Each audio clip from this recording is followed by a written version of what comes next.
qui est quasiment toujours présent chez les patients opérés, avec dans les études une prise de poids qui est reconnue d'environ 5-6 kg en une quinzaine de mois chez tous les patients en moyenne, dont les mécanismes ne sont pas encore tout à fait bien affirmés, mais des études récentes ont montré qu'il y a quand même à apport alimentaire égal, parce que les patients parkinsoniens n'ont pas des prises alimentaires plus importantes au décours de l'intervention, mais peut-être le métabolisme énergétique est légèrement diminué au décours de l'intervention. Il y aurait peut-être aussi un rôle de l'hypothalamus qui régule aussi un peu tout ça. Quoi qu'il en soit, les patients parkinsoniens qui ont été opérés prennent tous du poids, et donc il faut faire attention parce que ça peut exposer à des complications si la prise de poids est trop importante. Alors, des troubles de la parole, un exemple. Depuis le temps, et ça a commencé par quoi? Le premier symptôme, c'était l'écriture qui commençait à foirer, le balancer du bras, la sensibilité au froid, à l'émotion aussi, et puis les tremblements. Donc, ce patient que là vous voyez en face off, vous avez reconnu le tremblement de repos de la main droite, a une voix qui n'est pas dysarthrique, qui est plutôt quasi normale, donc en préopératoire. Donc là, vous allez le voir en post-opératoire. Je décide de nous... Pour marcher, vous n'êtes pas gêné? Ou pas? Parfois, certains jours, j'ai l'impression que je traîne un peu les pieds, ou c'est plus dur dans une côte pour monter, par exemple.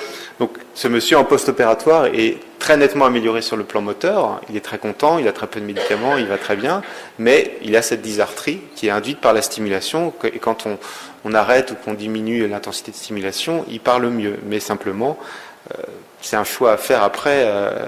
Il préfère rester un peu dysarthrique, mais être amélioré sur le plan moteur. Alors ça s'explique... Ça peut s'expliquer assez facilement, cette dysarthrie. Quand vous stimulez au niveau du noyau sous-thalamique, vous mettez votre électrode, vous avez une sphère un petit peu de l'effet de la stimulation. Et donc, vous pouvez tout à fait, selon le positionnement des électrodes, aller stimuler les régions, les structures adjacentes, les voies qui passent à côté du noyau sous-thalamique, qui est un petit noyau. Et donc, vous avez la capsule interne qui passe pas très loin. Et peut-être, ça peut expliquer certaines dysarthries stimulo-induites. Alors, d'autres complications qui peuvent se voir au décours de la stimulation, des complications psychiatriques avec parfois des syndromes dépressifs, des dépressions post-opératoires qui peuvent être liées au changement profond qui touche le patient qui a été opéré, parce qu'il est quand même la plupart du temps transformé, et c'est pas toujours aussi bien vécu quand ils sont pas très bien préparés. Mais il y a aussi un effet de diminution du traitement dopaminergique, et puis il y a un effet un peu antidépresseur aussi de la dopamine qui peut participer à cette dépression post-opératoire. Le taux de suicide est un petit peu plus important que dans la population générale des patients parkinsoniens, et il faut faire attention que ça n'aille pas jusque-là. Enfin, c'est rarissime quand même. Il y a quelques cas décrits d'hypomanie ou de manie post-opératoire qui pourraient être liés à l'effet un peu psychotrope de la stimulation cérébrale profonde, mais c'est plus anecdotique. Alors, il y a quelques contre-indications qu'il faut connaître du traitement chirurgical, de la stimulation du noyau sous-thalamique. Alors, il y a des contre-indications qui sont basiques, qui sont des contre-indications liées à la technique chirurgicale en elle-même. Si vous ne pouvez pas passer le patient dans l'IRM, ce n'est pas la peine d'envisager la stimulation cérébrale profonde. On aura du mal à faire le repérage stéréotaxique du noyau sous-thalamique pour le moment.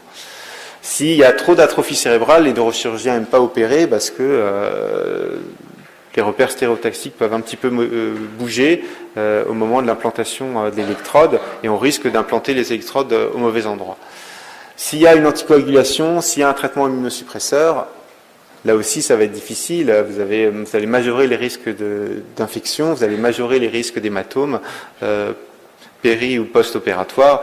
Donc il faut, si c'est pas possible d'arrêter ces médicaments, ça sera difficile de pratiquer l'intervention. Alors, les contre-indications liées au stade évolutif de la maladie, quand on décide d'opérer les patients, il faut savoir que le meilleur effet de la stimulation qu'on va obtenir, ça va être le meilleur effet du traitement médicamenteux, ce qu'on appelle le best-on en préopératoire, c'est-à-dire qu'on n'aura pas mieux. Donc c'est sûr qu'il faut opérer les patients qui ont une bonne sensibilité aux médicaments et qui sont très améliorés par le traitement dopaminergique. Sinon, on ne va pas avoir un meilleur effet de la stimulation. L'intérêt de la stimulation, c'est en diminuant par ailleurs le traitement médicamenteux, on va s'affranchir des fluctuations motrices, et ce meilleur effet qui, en préopératoire, est plutôt paroxystique, si je peux dire, dans la journée, là va être, on espère, continu tout au long de la journée. Donc il faut une bonne réponse à la dopa pour être un bon candidat au traitement. Ensuite, il ne faut pas être en phase de début de démence, parce que dans ces cas-là, l'intervention sera pas pratiquée. Donc, il ne faut pas avoir d'altération importante des fonctions cognitives, et pour ça, on se base sur les scores aux échelles de Matisse. Alors, on en a parlé des risques de complications psychiatriques. Il ne faut pas qu'il y ait d'antécédents psychiatriques trop importants. Il ne faut pas qu'il y ait un risque de décompensation d'un épisode psychiatrique, d'une pathologie psychiatrique sous-jacente importante au décours de l'intervention. Je vous ai dit, ça fait quand même un gros changement pour le patient. S'il y a un risque important de décompensation, les psychiatres ne sont pas très chauds pour qu'on opère ces patients. Par contre, les symptômes dépressifs, les syndromes dépressifs, ne sont pas vraiment des contre-indications absolues. Il suffit de les prendre en charge, de discuter les motivations, de voir si la profondeur de ces symptômes dépressifs qui peuvent simplement entraîner un report de l'intervention si on peut les prendre en charge. Alors si on fait un petit peu la synthèse, c'est une intervention qui va s'adresser à des patients qui sont quand même pas plus âgés que 70 ans, sinon c'est moins efficace, il y a plus de risques de complications.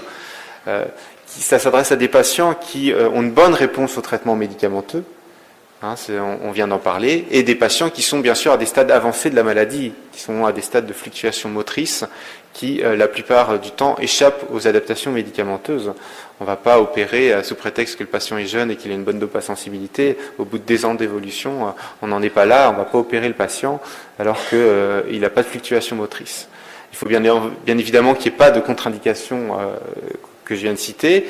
Et puis, une petite parenthèse pour dire que les symptômes hyperdopaminergiques dont a parlé Christine tout à l'heure sont des bonnes indications au traitement chirurgical. C'est pas parce qu'il y a des troubles du comportement, qu'il y a des achats compulsifs, que c'est une contre-indication au traitement chirurgical. Au contraire, en mettant en place cette stimulation cérébrale profonde, on va diminuer le traitement médicamenteux, donc on va diminuer le traitement dopaminergique, donc ces symptômes vont disparaître. Donc c'est plutôt une bonne indication.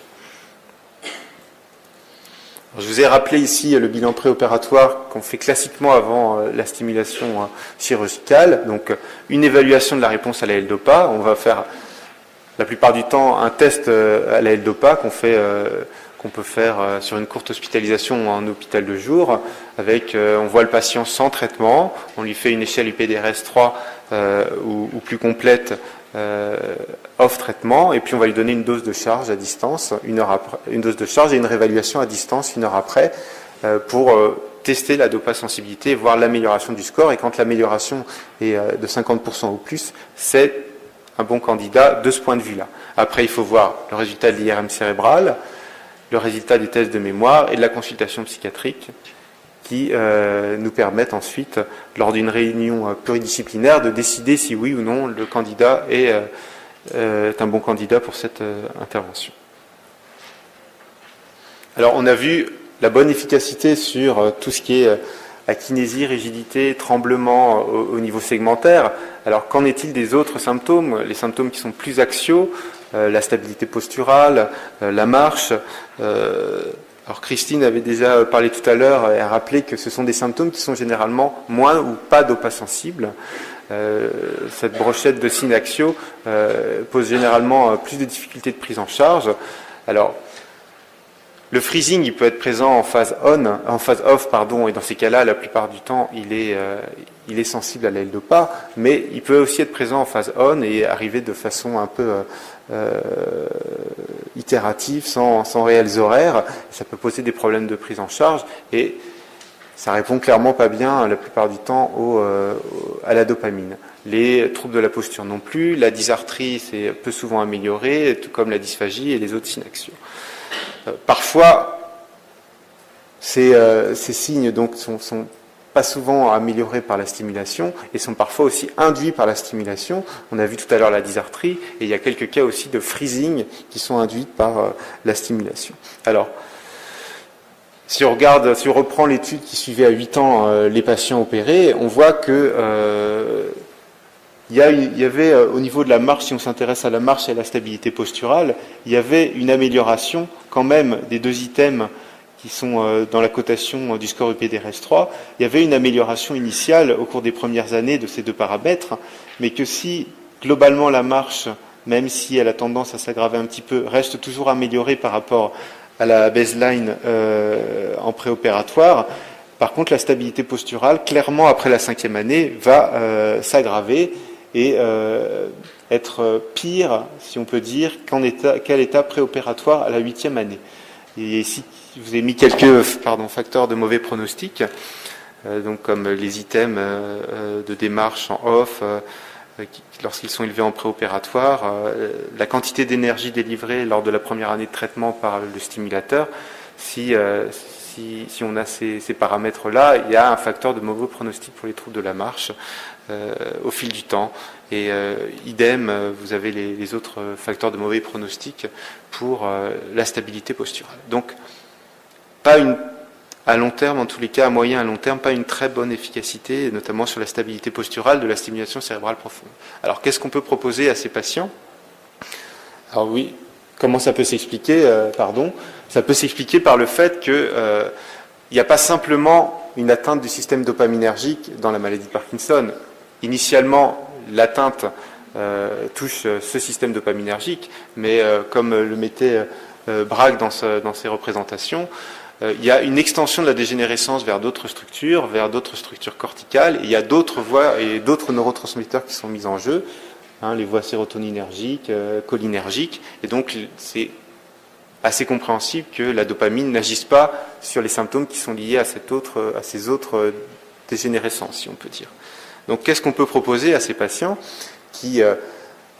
d'abord aux patients qui ont été opérés par une stimulation du noyau sous-thalamique et qui vont développer notamment ces troubles de la marche. Alors l'équipe lilloise avait trouvé qu'on pouvait améliorer en modifiant les paramètres de stimulation, parce qu'on stimule d'habitude à haute fréquence, environ 130 Hz, en diminuant la fréquence de stimulation, en passant à une stimulation à basse fréquence à 60 Hz, on arrivait à améliorer, à diminuer le nombre d'épisodes de freezing chez ces patients qui revoyaient apparaître du freezing au cours de l'évolution. C'était associé à une petite élévation de la dopathérapie, mais il n'y avait pas et sans modification significative du score de PDRS3, mais une amélioration quand même de ces épisodes de freezing. Alors dans la pratique, ça marche ou ça marche pas, c'est pas toujours aussi spectaculaire. Une autre solution, chez ces patients toujours qui ont déjà été opérés de la stimulation du noyau sous-thalamique, c'est peut-être une deuxième intervention. Alors, il y a eu un autre noyau qui a eu beaucoup de succès ces derniers temps, qui était le noyau pédonculopontin, qui est un noyau mésencéphalique, qui est aussi appelé le centre de la locomotion mésencéphalique, qui a des connexions avec les ganglions de la base et qui a aussi des connexions avec la moelle épinière, avec les voies qui vont contrôler la posture, notamment le tonus, qui a aussi des projections vers le cortex. Et ce noyau pédonculopontin, qui est à prédominance cholinergique, a été stimulé en association avec le noyau sous-thalamique. Alors, il y avait en 2007 l'équipe italienne qui avait publié ses résultats sur quelques patients, et donc ils avaient eu une double stimulation. C'était des patients parkinsoniens à un stade avancé qui avaient bénéficié de la double stimulation, et donc ils avaient retrouvé que toujours en associant les deux, la stimulation du noyau sous-thalamique et la stimulation du noyau pédonculopontin, en activant les deux stimulations, en phase on, on avait une amélioration plus importante sur le plan moteur et notamment des scores axiaux. Alors, il y a eu d'autres études du coup, parce que